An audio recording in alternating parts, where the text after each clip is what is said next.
Hey, welcome to this video. And in this video, I'm going to cover the 7 beliefs your prospect must have if they're going to buy your product or your services.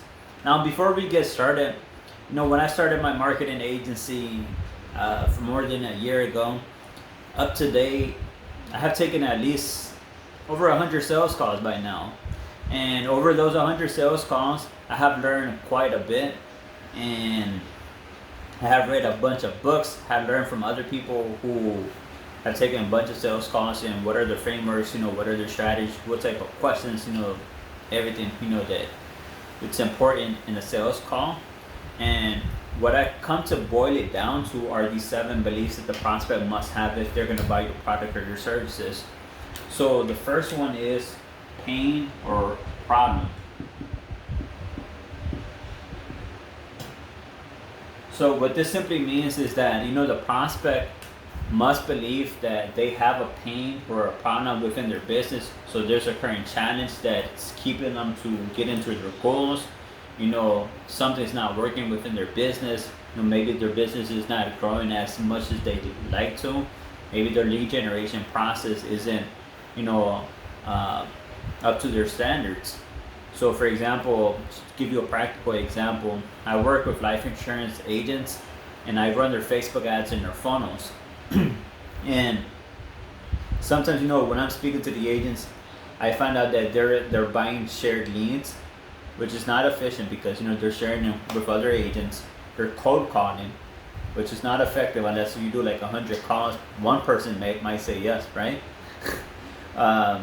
The other one is referrals. Referrals is a good way to generate business, but however, it's unpredictable, right? Because you don't know when is someone going to refer your services to the other person. So this is why, that's essentially what the problem is. Like in that example, there's a pain, there's a problem there. Their business is not growing because I'm relying on methods that don't work. So that's an example. The next example is doubt. So what this means is that the prospect must believe that they cannot solve this problem on their own, or that attempting to do so will simply just waste unnecessary time and money. Now, to go back to the life insurance example, I give lots of life insurance agents who are dabbling into Facebook ads, are wanting to do the Facebook ads for themselves. However, the problem is that they're wasting lots of time and money trying to figure out themselves because, with campaigns, you always have to be testing, headlines, audiences, the copy, the creatives. You're testing a bunch of things. So all of that costs a bunch of time and money. So rather, why go through that process when you can simply just go through the process of, taking something that's already been proven, to work, and it's working consistently. So that's an example of, doubt. That they shouldn't be wasting time and money on trying to figure out themselves, right? Or the other example, if they believe they could do it on their own, it's highly unlikely that they would buy your services. They have to believe that they're unable to achieve it on their own. The next one is cost. So what cost is simply that the prospect must believe that not solving this problem is painful right now. It would also be painful in the future. So for example, let's say if the prospect is making $2,000 per month because they're currently relying on buying shared leads, referrals, networking events, ways to grow their business. They have been there for, let's say, the past 3 years. Now that's lots of time, money, stress, probably that has, gone through those last 3 years because they're relying on ineffective methods. Now let's say that the desired state is $10,000 per month. Obviously not fixing this problem now, so in the future it's painful. So there's a huge cost of not taking any action because the cost of that is simply I'm just wasting too much time. Maybe I'm wasting money on buying those shared leads. So there's a cost now and also in the future of not fixing this problem. Okay, so the next one is desire. So what this means is that desire that the future must yield a better return than the current state. So for example, going back to the previous example, let's say if the prospect is making only $2,000 per month. Now, if you could help them get up to like $10,000 per month with their agency or whatever it is, the product or service that you're selling, if you could help them, grow their business, the desire is obviously greater because you're making $10,000 per month, and let's say if at $2,000 per month they're wasting lots of time, money, they're getting stressed, they're not able to spend time with themselves, with the family.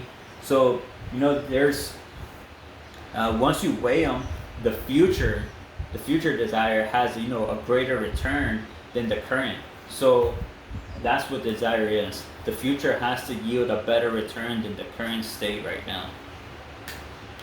The next one is money. So what this simply means is the prospect must believe personally, that they have the money to make your product or service, work and solve their current problems. So whether that they have money in savings, or in credit, or they open new credit cards, or they ask for a loan from a friend or the bank, whatever it is, to make this problem work. That's simply what it is. Also, as another one is that simply they have to see that it's worth paying this amount of money to solve the problem. So for example, if you're charging, let's say $2,500 per month, or what is the return, and this is simply worth, is the problem big enough to pay that amount of money. The next one is support. So what support is simply that, do they have the support of their partner, their spouse, their business partner?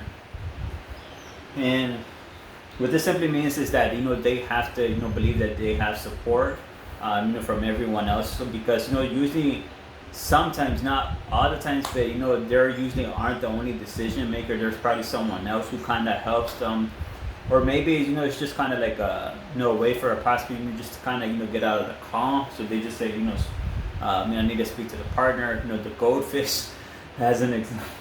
But you simply want to find out where the mind is as far as support, if everyone around them will support them in this buying decision. Okay. Then the next one is trust. And what this simply means is trust. Do they believe that you generally have their best interests in mind? Also, this also could be if your current process is different from other things they have tried before, other things they've heard, seen. It's simply just like if you have your unique process that's very different. Now, these are the 7 beliefs that you should have, that your prospect should have if they're going to buy your product or services. And you're building up these beliefs throughout the sales calls with strategic questioning. So you try to build up, that they have a problem. Try to build up, that maybe they've tried this before, something hasn't worked, and there have been lost time and money. Cost, what is the cost? How long have they been at the current problem? What is the cost of not fixing this? What other impacts will this affect in other areas of their lives, their business? Desire, what is the desire? Is it better than the current state? Money, obviously, if the problem is big enough, is it worth paying this amount of money? And also, do they have the resources? Support, and do people around them, their partner, their business partner, will support them in this buying decision? And trust is simply, your process. Is it different or is it unique? Do they trust in you that your process is different and that you genuinely have their best interest in mind? So these are the only 7 beliefs. You build these up and guarantee that your closing ratio would dramatically increase. Now, if you like this video and you found it helpful, like this video, share your thoughts, or if you would like for me to cover a specific video, I'll create that video for the next coming video. I release a video like this every single Monday, so subscribe, turn on your notification, and I'll see you in the next video.